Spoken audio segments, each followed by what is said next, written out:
All right, what's up, guys? Above Average here with my first guest appearance and my driving videos. I have my friend Henry Fertchau, one of my first and one of my closest friends that I've made playing Yu-Gi-Oh! Actually. Yeah, so what's up, guys? It's good to be on the channel. I've known Elias for a long time, so I'm honored to be here. I always knew that he would be a good Yu-Gi tuber. He just had to do it, and we have a lot of good ideas. Slowly but surely. Yeah. So anyway, we have a good video topic for today.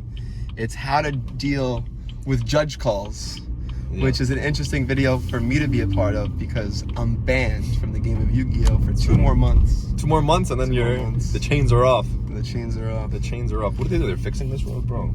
I don't know. The roads are really bad. Yeah. So anyway, look, what I'm gonna say is that I think dealing with judge calls is like a skill in Yu-Gi-Oh. I agree. I definitely agree. So obviously from my experiences being suspended and all, obviously I had an unsuccessful judge call, and it didn't go well. And I got banned, you know, it's black and white. I'm banned according to Konami. I cheated, and it doesn't matter what I think of that decision. It just matters what Konami thinks of that decision. And they reserve the right to suspend anyone they want, with or without cause, and that's just them. So you have to definitely come, I feel like, as a respectful citizen of Konami. And even if you're in the wrong, you have to learn how to interact with Yu-Gi-Oh judges. Yeah, I agree. It's definitely a skill. I feel like once there's a disagreement between players, and you know, you raise your hand, whatever, a judge comes over, people tend to like lash out and scream, and then like, I don't know, try to explain themselves right away. But I think the approach that the judges have, I think it's the correct approach, right? They want to see, first things first, who's turn player, right? Because that determines a lot. That could answer a lot of questions before the problem is even said, right? So like, who's turn player? And then the biggest problem comes from he said, she said, like disputes, right? Whether like, for example, if you have a set imperm, and then you activate your imperm, and then your opponent activates a card in your imperm column, right? And then they try to switch the column, right? And they're like, oh no, I didn't activate it there, I activated it there. Those are like the hardest judge calls, I feel. Yeah. I would hate to be a judge in those scenarios, but yeah. What do you think about that? Again, it all comes down to respect for your opponent and respect for the game. And obviously, like, there's certain integrity to the game that has to kind of be established from the beginning of the match. And what I've definitely learned as a player throughout my playing career, and obviously through this whole suspension process, is the fact that if you don't have that integrity for the game, like, you're not going to do well in Yu-Gi-Oh. Whether you top a YCS or not, you're not going to have a good self-image, you know. And obviously, personally, in my history, people you know, have said that I'm a slow player or whatever, which, you know, is up for debate. I'm not going to get into that. But you know, when I meet someone like that, I feel bad because it's like our interaction has already been kind of ruined in a way, because it's like it kind of comes from a reputation.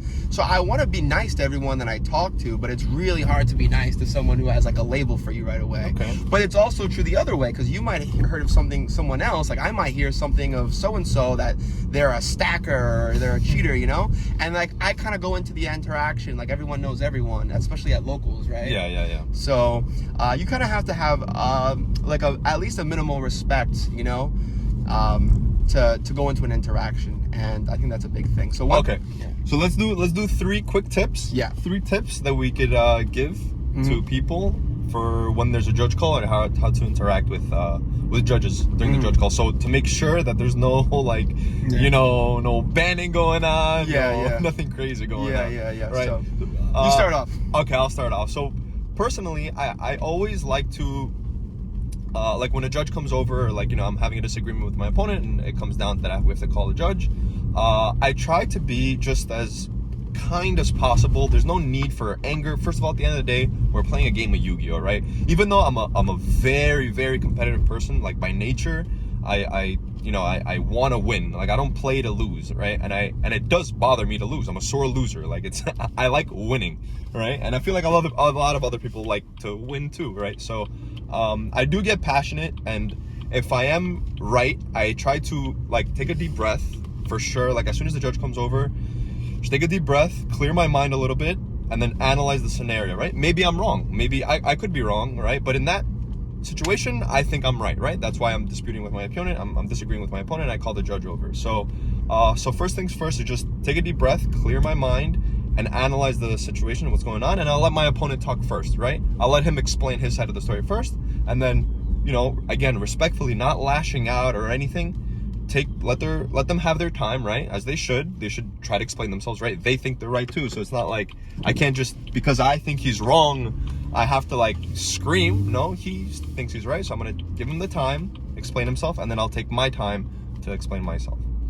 Yeah, that's a really good tip. So yeah, what I was thinking is from Patrick Hoban's book, Road to the King. Patrick Hoban is definitely a good mind in Yu-Gi-Oh, great mind in Yu-Gi-Oh, one of the best actually. And he talks about thinking from your opponent's perspective, right? He gives this cool example when he was flying out from an event back home. He was going to miss his flight, and there was a huge line, right, to TSA, and there was all these people online, right? And so he started asking people if he could cut because he had to make his flight.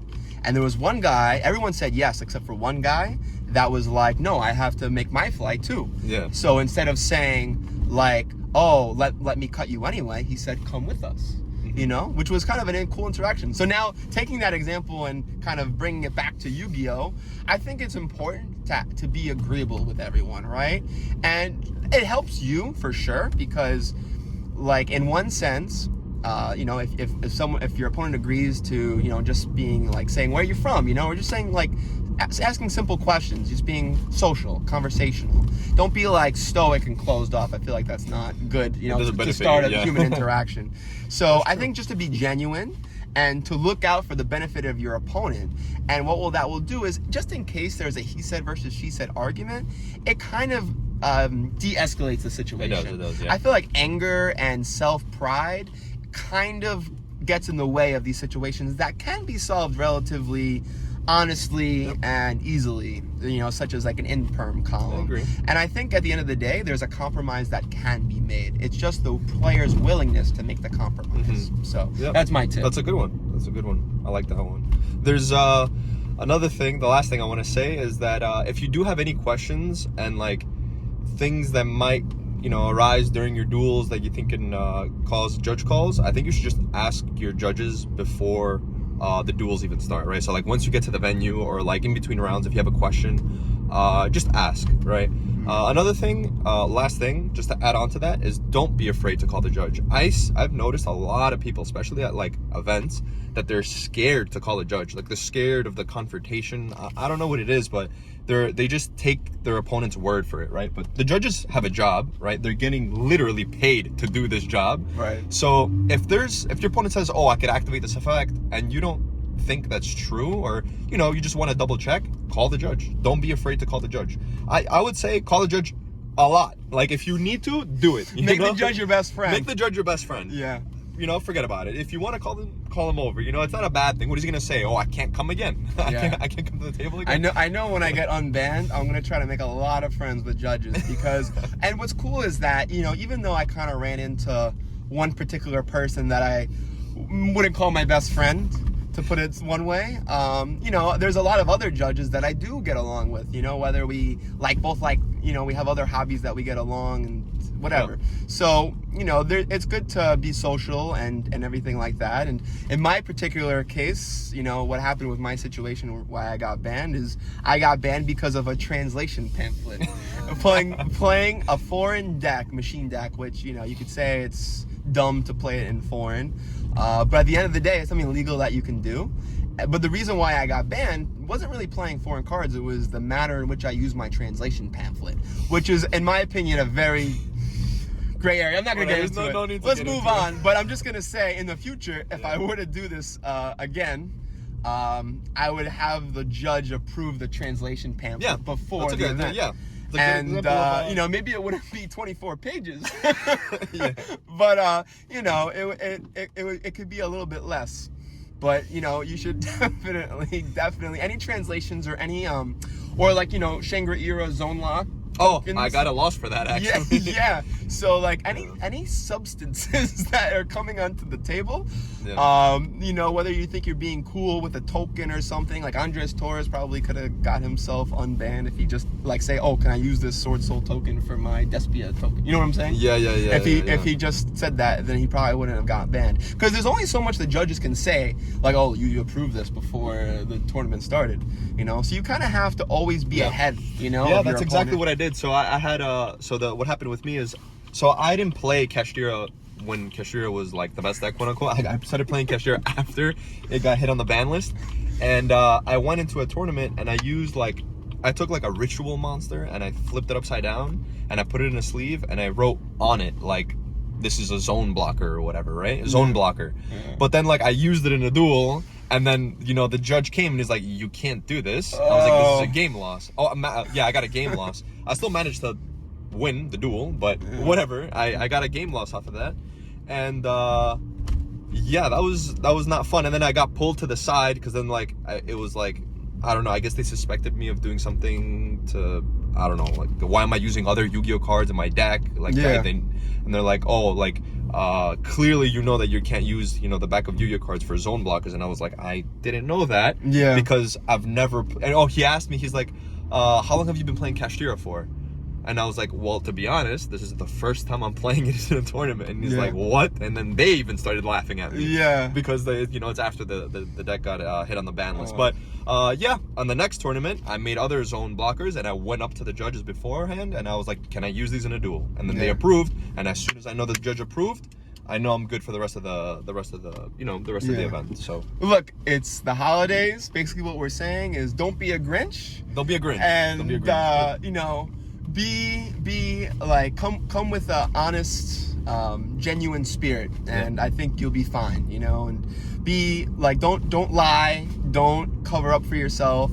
At the end of the day, even if it works out for you in the short run, it's not going to work out for you in the long run, because people do notice things, and that I've learned also firsthand, you know. And I have to personally make a change, and hopefully you can make that change before you have to get banned for a year.